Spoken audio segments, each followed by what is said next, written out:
આજે વહેલી સવારે વડોદરા શહેરના શોમા તળાવ ગણેશનગર વિસ્તારમાં લાકડાની 3 દુકાનમાં આગનો બનાવ સામે આવ્યો હતો.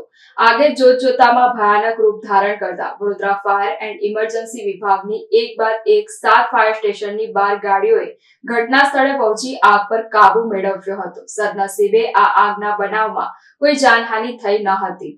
આજે વહેલી સવારે બનેલી આગની ઘટનામાં આગ વેસ્ટ ફર્નિચરનો વેપાર કરતા વેપારીની 3 દુકાનમાં પ્રસરતા વિકરાળ રૂપ ધારણ કર્યું હતું, જેને લઈ આસપાસના લોકોના જીવ તાળવે ચોંટ્યા હતા. વહેલી સવારે ફાયરની ગાડીઓના સાયરન ગુંજતા આસપાસના વિસ્તારોમાં રહેતા લોકોમાં ફફડાટ ફેલાયો હતો. આ આગના બનાવને લઈ વડોદરા ફાયર એન્ડ ઇમરજન્સી વિભાગની દાંડિયા બજાર, વડીવાડી, પાણીગેટ, ગાજરાવાડી, વાસના, જીઆઈડીસી, TP13 ફાયર સ્ટેશનની 12 ગાડીઓએ ઘટના સ્થળે પહોંચી આગ પર પાણીનો મારો ચલાવ્યો હતો. પતરાનો શેડ તોડી અને આગને કાબૂમાં લીધી હતી. આ અંગે વડોદરા ફાયર એન્ડ ઇમરજન્સી વિભાગના ચીફ ફાયર ઓફિસર મનોજ પાટીલે જણાવ્યું હતું કે આ આગ અંગેનો કોલ રાત્રે 3 વાગ્યે મળ્યો હતો. એક બાદ એક ફાયર વિભાગની ગાડીઓ ઘટના સ્થળે પહોંચી હતી. આગ લાકડાના ફર્નિચરના વેસ્ટ મટીરીયલમાં લાગી હતી. અહીંયા 3 દુકાનમાં આગ પ્રસરી હતી. આ આગ લાગવાનું ચોક્કસ કારણ જાણી શકાયું નથી, પરંતુ બનાવ સ્થળેથી 2 સિલિન્ડર મળી આવ્યા હતા.